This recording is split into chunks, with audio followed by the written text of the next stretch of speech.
जय हिंद दोस्तों, मैं हूं आशीष और आप सबको इंडिया में जान पर स्वागत है। दोस्तों, आज मैं तेजस के ऊपर वीडियो बना रहा था कि कौन देश आगे तेजस को खरीद सकते हैं, लेकिन चीन के ऊपर मुझे दो बड़े न्यूज मिले। मुझे लगा तेजस से ये न्यूज ज़्यादा जरूरी है।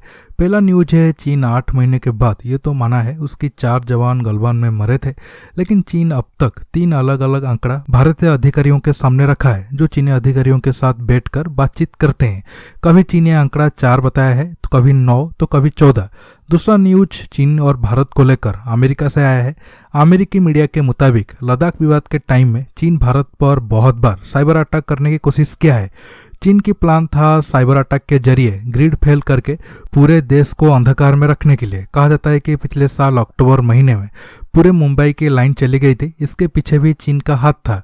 आज ये दो टॉपिक पर डिटेल्स में बात करूंगा, जानने के लिए आप आखिर तक देखते रहिए।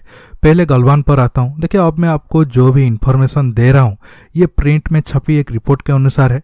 प्रिंट रिपोर्ट इंडियन आर्मी की सीनियर ऑफिसर को कोट करके लिखा है।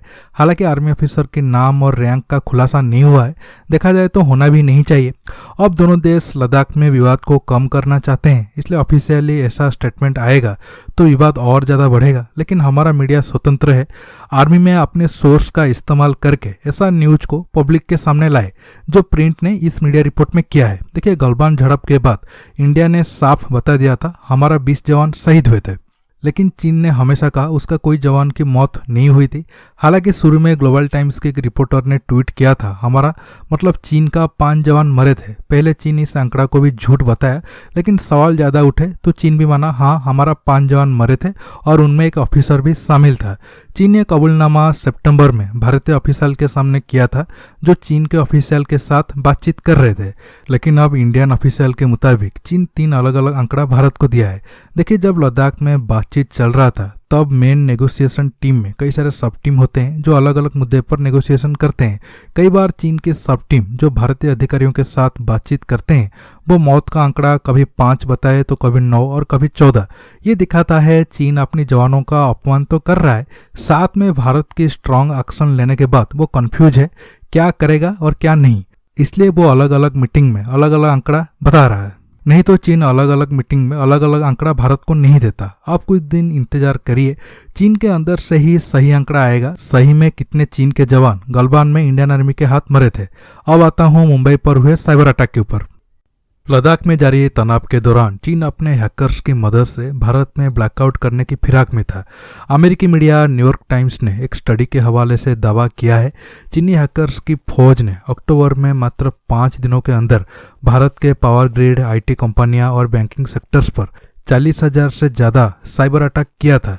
इस स्टडी में कहा गया है कि जून में गलवान घाटी झड़प के 4 महीने के बाद 12 अक्टूबर को मुंबई में हुए ब्लैकआउट में चीन का हाथ था। 12 अक्टूबर 2020 की सुबह मुंबई में अचानक से बिजली सप्लाई बंद होने से हड़कंप मच गया था। कभी ना रुकने वाली मुंबई अचानक थम सी गई थी।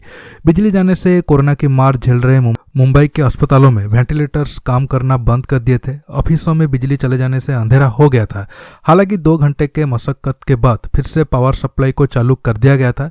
अमेरिका की cyber security company recorded future की रिपोर्ट में भारत के बिजली सप्लाई लाइन में चीन की घुसपैठ का दावा किया गया है। ये कंपनी सरकारी एजेंसियों के साथ इंटरनेट के उपयोग की स्टडी करती है। कंपनी को बताया गया कि अधिकतर चीनी मैलवेयर कभी भी एक्टिवेट ही नहीं किए गए थे। हालांकि इस न्यूज के बाद इंडियन गवर्नमेंट की तरफ से बयान आया है। इंडियन गवर्नमेंट ने बताया है मुंबई में जो लाइन कटी थी इसके पीछे चीन के साइबर अटैक था। इसका अब तो कोई ठोस प्रूफ नहीं मिला है। ये एक नॉर्मल फेल्यूर था जिसे 2 घंटे के अंदर ठीक कर दिया गया। देखिए, मैं सरकार के बयान के साथ जाऊंगा। देखिए, चीन भारत पर साइबर अटैक कर सकता है, चीन के पास ऐसा करने की क्षमता है, इस चीज़ से कोई मना नहीं कर रहा है। लेकिन मैक्सिमम टाइम में अमेरिका भी भारत चीन विवाद से फायदा उठाना चाहता है और दोनों के बीच लड़ाई देखना चाहता है।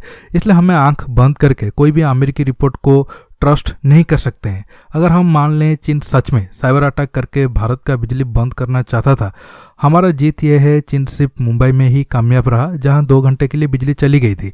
बाकी देश में कोई प्रॉब्लम नहीं हुआ। अब बस ध्यान ये रखना है चीन आगे भारत पर साइबर अटैक करके कोई भी ग्रिड फेल ना करे। अगर चीन एक साइबर अटैक करता है तो हमारी तरफ से चीन पर 5 गुना ज़्यादा साइबर अटैक होना चाहिए। अगर हम सॉफ्टवेयर में आगे रहकर ऐसा नहीं कर पाएंगे तो ये हमारी फेल्यूर ही होगा। दोस्तों आज के टॉपिक में बस इतना ही। आपको ये वीडियो कैसा लगा नीचे कमेंट बॉक्स में कमेंट करके बताइए।